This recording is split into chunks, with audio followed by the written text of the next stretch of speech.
Oui, bien le bonsoir. Je suis à Munich, en Allemagne, et je voulais vous dire que, contrairement à ce qu'affirme une certaine presse, il est tout à fait possible de voyager aujourd'hui sans passe vaccinal et absolument sans masque. Ça veut dire que j'ai voyagé aujourd'hui depuis Londres à Munich, exactement comme j'aurais voyagé en 2018, par exemple, ou 2019. J'ai pris British Airways, j'ai pas pris Lufthansa. J'ai rencontré quelqu'un qui avait pris Lufthansa, qui avait été obligé de porter un masque en fait. Et en plus, il voulait même pas de masques médicaux, il voulait un masque FFP2 et il a dû s'approcher d'un gardien qui a regardé un petit peu dans ses poches, qui a dit bon, j'ai un FFP2 que j'ai pas. C'est ce que je vous le raconte. J'ai un FFP2 que j'ai pas beaucoup utilisé, donc je peux tout à fait vous le passer. C'est comme ça que la personne a pu prendre l'avion chez Lufthansa. Donc en fait, aujourd'hui, je fais mon homework, comme on dit. Ça signifie que je regarde un petit peu les pays, je regarde les compagnies aériennes, et je prends les compagnies aériennes qui ont tourné la page, quelque part. Et je prends les pays qui également ont tourné la page. L'Allemagne, jusqu'à il n'y a pas longtemps, c'était un pays quand même assez dans l'obsession, hein, il faut le dire. Et là, depuis quelque temps, il semblerait qu'il se soit un petit peu assagi. Là, je suis à Munich, en Bavière. J'ai pas vu un seul masque, ni à l'aéroport, ni dans l'avion, ni dans les restos, ni rien du tout. J'ai pas vu un seul, ni dans la rue, etc. À l'aéroport à Heathrow, il y avait aucun. Il y avait, allez, je vais vous dire la vérité, il y avait une douzaine de masques sur pratiquement 500 personnes qui attendaient. La sécurité était un petit peu. J'ai l'impression qu'il n'y a personne qui a envie de travailler, donc tout le monde est en train de gueuler, oui, on n'a pas assez de staff, tout ça.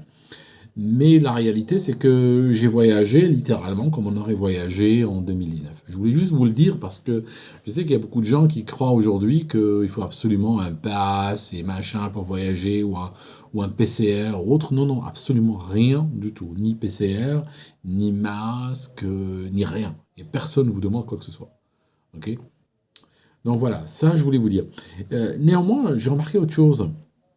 Au passage, alors je vous fais la vidéo depuis l'hôtel, bien entendu, parce que j'ai pas de voiture ici.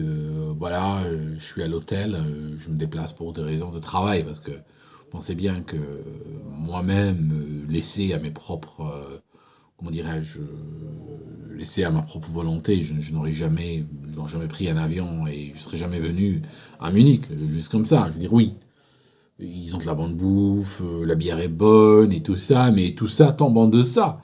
Hein, tombe en deçà de ce qu'il faut pour que je prenne un avion, que je vienne ici, hein, quand même. Il y a plein d'endroits où la bière est bonne et la bouffe est bonne et je prends pas un avion et j'y vais. Hein, il faut dire la vérité. En tout cas, je suis dans un hôtel, là, je suis dans une chambre d'hôtel, je vous montre un petit peu derrière moi. Là, derrière, c'est pas un Baphomet ou autre, hein, je vous montre, attendez. Je peut-être recalibre un petit peu la luminosité. Vous voyez un petit peu derrière? Ouais, ouais, là je pense, là vous le voyez, j'ai pas pu faire mieux avec la lumière. Alors c'est une sorte de, c'est un signe, slash canard, slash, vous savez, je suis né dans une ville, hein, donc franchement, moi j'ai ma fille, elle a 4 ans, elle me corrige un petit peu sur ces bêtes-là, hein, c'est pas, ça fait très 18e degré, hein, ça fait très 18e degré parce que il y a cette histoire de, c'est pas un canard, c'est un cygne. C'est un cygne? Ah ouais, c'est un cygne. 18e degré, c'est un cygne. Ouais.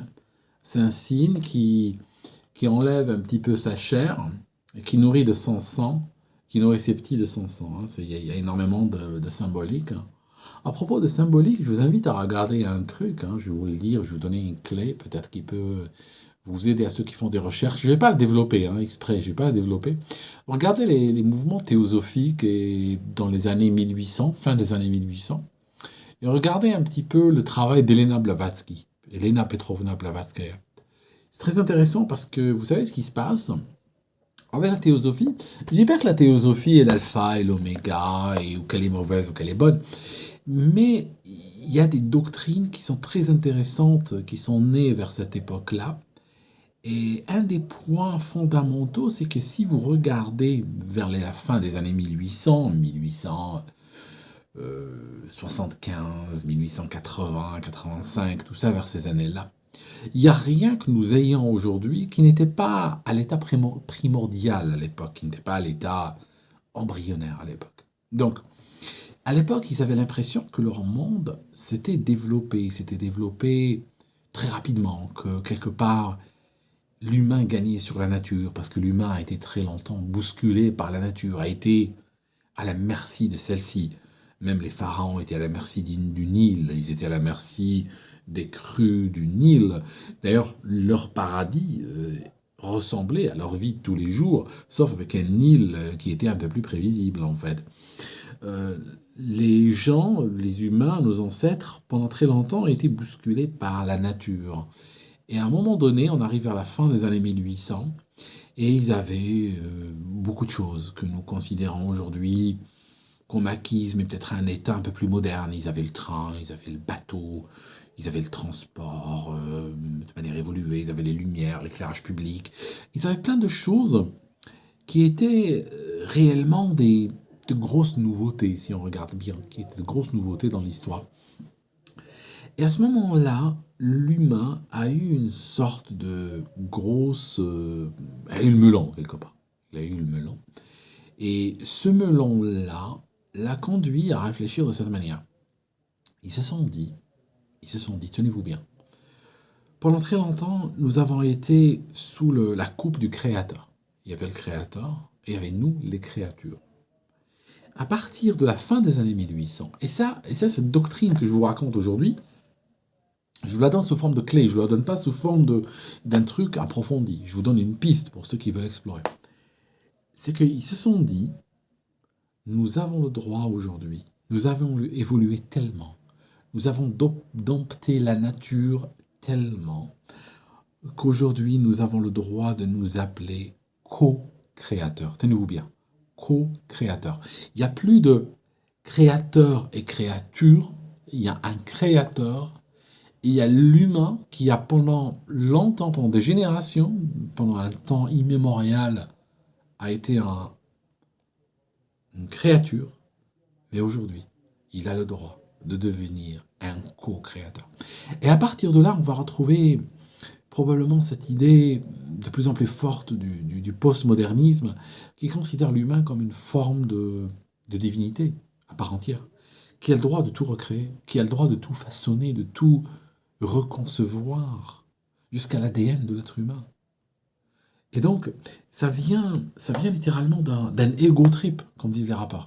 C'est un ego, c'est une forme d'ego qui devient telle que l'humain se dit « je suis pas... c'est fini ». L'époque où j'étais une sorte de sous-merde qui vivait quelque part et qui était bousculé par les intempéries, qui était bousculé par les événements du jour, là je suis vraiment quelqu'un d'important. Et c'est important, on se met dans le droit aujourd'hui de dire que je suis un co-créateur. Et à partir de là, nous sommes partis dans un trip, en particulier en Occident, dans un trip particulièrement dangereux. Alors écoutez, il y a aussi autre chose que j'ai constaté. Ça, je vous laisse, je ferme le chapitre ici sur cette histoire et je vous laisse creuser pour ceux que ça intéresse. Aussi, je voulais vous dire un truc que j'ai constaté. Imaginons que j'étais venu d'une autre planète. Imaginons que je sois venu de la planète Mars, ou peu importe, d'une planète éloignée, que je sois arrivé hier dans une soucoupe volante et que je me sois mêlé aux humains, et que je sois arrivé dans cet Occident et que dans cette Europe, et que je regarde un petit peu, c'est quoi la préoccupation, c'est quoi les mots-clés qui reviennent. Alors les mots-clés qui reviennent, je peux vous les donner tout de suite. C'est le Covid, l'Ukraine, le LGBTisme et le changement climatique. C'est assez ahurissant comme le monde occidental aujourd'hui semble se résoudre à ces 4 idées. LGBTisme, changement climatique, Ukraine et puis le Covid. C'est assez ahurissant comme ils sont dans cette obsession-là. Ils sont dans des obsessions idéologiques et ça me désole pour eux parce que tout cela, parce que le monde, vous savez, le monde n'appartient pas à ceux qui font des phobies sur la consommation énergétique. Je suis désolé. Ceux qui ont des phobies énergétiques finiront sans chauffage, sans travail, sans civilisation en fait. C'est clair. Le monde n'appartient pas à ceux qui pratiquent des sexualités non reproductives. Le monde appartient aux vigoureux qui ont 4 femmes, ou à la rigueur une femme, qui font des enfants. Et si on regarde la théorie de Darwin, qu'on y croit, qu'on n'y croit pas, il y a quand même il y a un fond de vérité dedans. Et ce fond de vérité dit que le monde appartient quand même à des gens qui se reproduisent, hein. Je veux dire, si tu te reproduis pas, tu deviendras un jour une ultra minorité, on te mettra quelque part dans un parc et on paiera l'entrée pour venir te voir. C'est tout, jusqu'au moment où on dira, bon, c'est le dernier spécimen qui nous reste. C'est ça, malheureusement, la réalité. Écoutez, voilà, je voulais juste partager avec vous quelques sensations depuis la ville de Munich. C'est une ville bien sous tout rapport, hein, il faut pas se...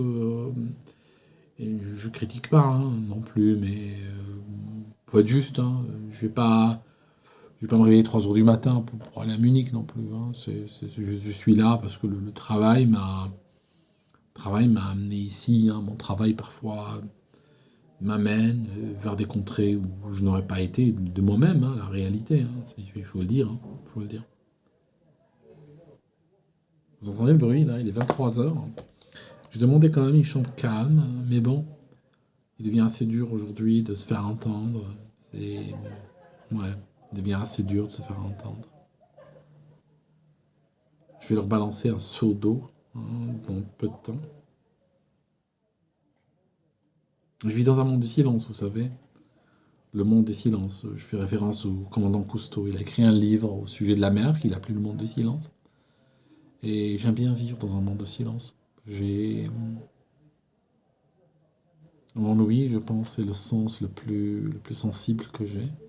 C'est pour ça que je préfère vivre dans des endroits relativement paisibles, tranquilles.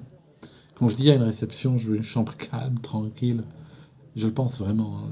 Je le dis pas juste façon de parler. Voilà. En tout cas, mes amis, je vous laisse. Merci d'avoir écouté jusque-là. Et puis, je vous dis, vous pouvez voyager, juste faites votre homework. Regardez les compagnies qui ont tourné la page, regardez les pays qui ont tourné la page, et vous pouvez voyager pratiquement comme vous l'avez fait toute votre vie. Merci et puis à très bientôt.